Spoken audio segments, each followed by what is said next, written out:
¿Qué significa realmente deja que la vida fluya? Mejor aún, ¿qué es lo que no significa? No significa ser perezoso y no hacer lo que se supone que se está haciendo, no significa gandulear, ni tampoco ser insensible ante las desgracias ajenas con una actitud de ¿y qué?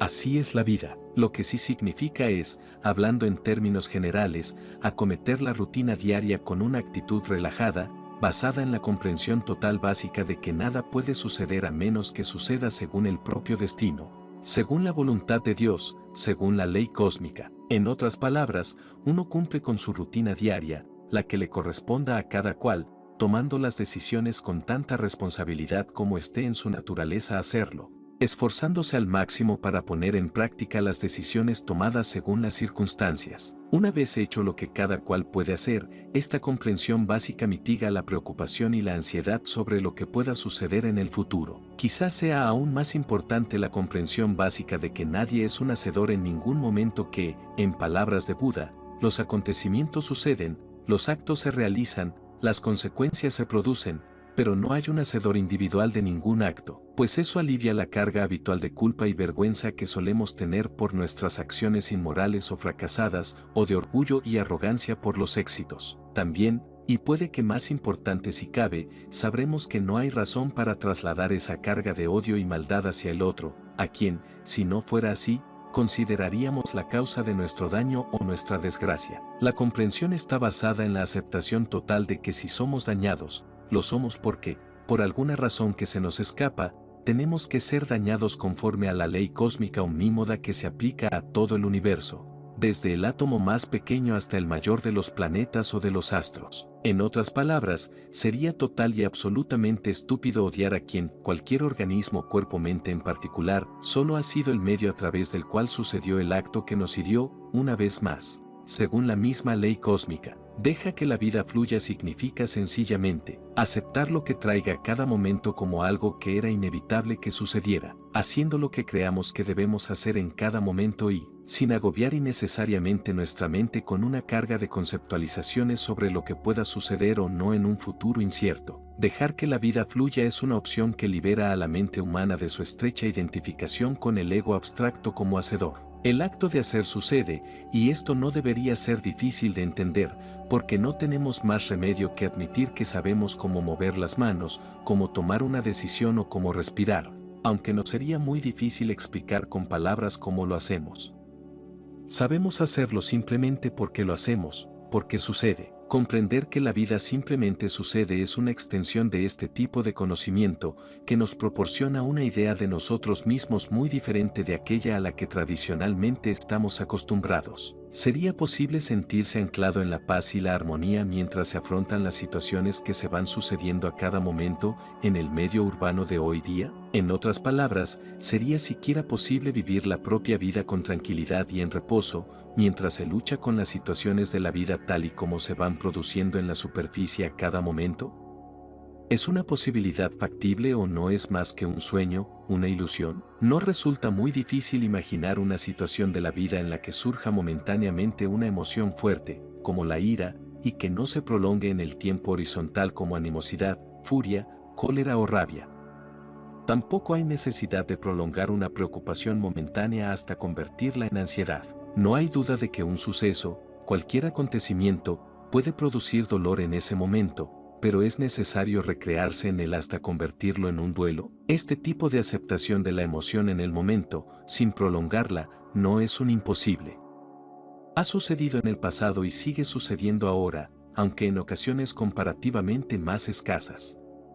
Da la impresión de que lo que se necesita es un cambio radical en el modo de pensar. Es sencillo comprender que lo que lleva la emoción momentánea a prolongarse en el tiempo es el hecho de que el ego reacciona ante la reacción natural del organismo cuerpo-mente. En otras palabras, la reacción biológica, natural, del organismo cuerpo-mente ante algo visto u oído, o ante algo que haya surgido en la mente, no está esencialmente al alcance del control de nadie, pues depende por completo de la programación particular del organismo cuerpo-mente, genes más condicionamiento. Esta reacción impersonal momentánea se convierte en algo personal que prolonga su duración cuando el ego reacciona a la reacción natural del organismo cuerpo-mente e identifica la reacción como propia, la ira. surgida de forma natural y espontánea en el organismo cuerpo-mente, se convierte en estoy enojado, tal cosa y tal otra me irritan, le odio. Así pues, queda claro que no hay implicación si el ego es capaz de mantenerse fuera de la emoción natural,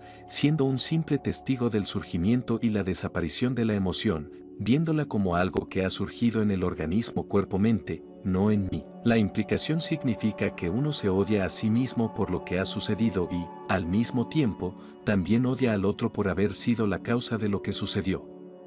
De esta manera, la vida, como una cadena de situaciones, se convierte en una adición constante a la carga de odio hacia uno mismo y hacia el otro. Y este, y no otro, es el sufrimiento de la vida del que queremos librarnos. No se trata de lo que llamamos dolor físico, psicológico o económico, que puede aparecer y desaparecer a cada momento. La ausencia de la carga de odio significa estar verdaderamente anclado en la paz y la armonía mientras se va afrontando la vida momento a momento, sin sentirse nunca incómodo con uno mismo, sin sentirse nunca incómodo con los demás. Estar anclado en la paz y la armonía mientras uno se enfrenta a la vida a cada instante, significa permanecer en calma mientras la energía primaria hace su labor en el cuerpo, provocando movimientos físicos y mentales que son observados como algo que, sencillamente, sucede, y no como algo que está siendo hecho por uno mismo o por el otro. Esto es lo que queremos decir con las palabras, deja que la vida fluya. Hay un dilema inherente a la teoría y la práctica del no hacer imposible de evitar y que ha de ser afrontado por el ser humano. El dilema consiste esencialmente en si se ha de mirar la vida desde la orilla o implicarse en ella, si declinar la responsabilidad o aceptarla de buen grado, si, hablando vulgarmente, rajarse o no. La teoría espiritual no pone fácil la decisión, en todo caso hace aún más confusa la confusión. Ramana Maharshi, por ejemplo, dice, nadie triunfa sin esfuerzo, los pocos que lo consiguen deben su éxito a su perseverancia. Pero también dice, sería necio el pasajero de un tren que llevase la carga en la cabeza. Que la ponga en el suelo, comprobará que la carga llega a su destino igual. De forma similar, no nos hagamos pasar por los hacedores, resignémonos al poder conductor. También Jesús nos dice en el Sermón de la Montaña que nos relajemos, que dejemos que el mañana cuide de sí mismo y que lo dejemos todo en manos del poder oculto. En la parábola de los talentos, colma de alabanzas al ciudadano diligente, trabajador y responsable y, amorosamente, envía al infierno al holgazán improductivo. El dilema realmente no es un simple rompecabezas intelectual o filosófico, es real y hiere. Como ha dicho Douglas Harding, tanto si adoptamos la vía de dejar que las cosas sucedan, como la de la intervención enérgica, tenemos problemas. ¿Qué clase de vida es la vida del inadaptado que no mueve un dedo, ni toma decisiones ni acepta tener ninguna responsabilidad hacia sí mismo, y mucho menos hacia sus congéneres? Y con respecto a su polo opuesto, el cuadriculado, el trabajador infatigable, concienzudo, el hombre de espíritu cívico que carga con todo, todos sabemos los compromisos, frustraciones y ansiedades que le llueven, por no hablar de la decadencia y la muerte que darán al traste en breve con él mismo y con todos sus planes. Es evidente que necesitamos una solución radical y realmente práctica que podamos aplicar de inmediato en nuestra vida diaria. Una forma sencilla sería averiguar de qué manera se las arregla el sabio para ser testigo del flujo de la vida sin implicarse en ella. Resulta obvio que el sabio no es una persona apática, lánguida, fracasada ni irresponsable. Por el contrario, se ve que el sabio es especialmente vivaz y a su manera maravillosamente decidido y enérgico y exitoso en cualquier cosa que haga en su vida diaria. De hecho, se ve que el sabio es el polo opuesto de esos humanos tristes a los que parece faltar energía vital. En otras palabras, hay un mundo de diferencia entre el inadaptado y el sabio, por mucho que puedan parecer semejantes su aspecto y su comportamiento. Y, maravilla de maravillas, la diferencia resulta estar simplemente en su actitud ante la vida. El inadaptado se considera a sí mismo una persona que, al parecer, ha elegido ser un inadaptado por alguna razón que se le escapa, en tanto que el sabio ha llegado a la firme e indudable conclusión de que no es una persona en absoluto. Sin embargo, el sabio tiene que pasar el resto de su vida en una sociedad que no acepta el concepto de no hacer. Esto es lo que Ramana Maharshi decía al respecto. La acción no crea esclavitud. La esclavitud deriva de la noción falsa de que yo soy el hacedor. Afiánzate en el ser y actúa de acuerdo a la naturaleza sin el sentimiento de hacer. Prestar atención al ser incluye prestar atención al trabajo. El trabajo no te atará. Irá por sus propios pasos. Esta es la clave de la situación. Según mi propia percepción, el sabio vive su vida con la convicción total y absoluta de que nadie es el hacedor, ni el mismo ni el otro. En lo que se refiere a la responsabilidad consigo mismo, está totalmente exento de la esclavitud que suponen la culpa y la vergüenza basadas en él mismo como hacedor.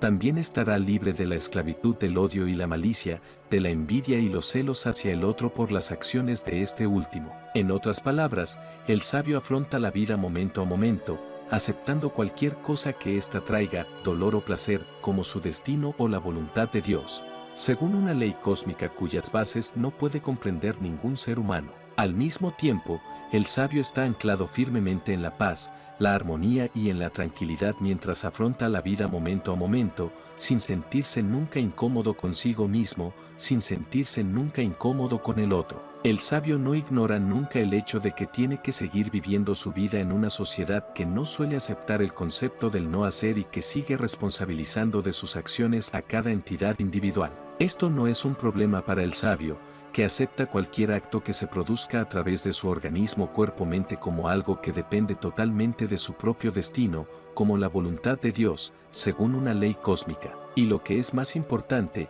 también acepta el juicio de la sociedad sobre su acción buena, mala o indiferente, como la voluntad de Dios. En otras palabras, el sabio ha aceptado total, absoluta e incondicionalmente el concepto de Buda. Los acontecimientos suceden, los actos se realizan, pero no hay un hacedor individual de ningún acto. Así pues, el sabio vive su vida como una entidad separada responsable de sus acciones ante la sociedad, con la comprensión firme de que todas las entidades separadas son, de hecho, instrumentos cuerpo-mente separados a través de los cuales funciona la energía primaria que produce los acontecimientos o los actos con toda precisión según la ley cósmica. La suma de todo esto es que el sabio vive su vida perfectamente feliz de hacer lo que su naturaleza espera que haga, aceptando todo lo que suceda después como voluntad de Dios. El sabio vive su vida sabiendo que su vida está siendo vivida y, por tanto, sin expectativas de ninguna clase. Si se le pidiera al sabio que dijera muy brevemente cómo vive el día a día, su respuesta sería: estoy en calma y miro el flujo de la vida.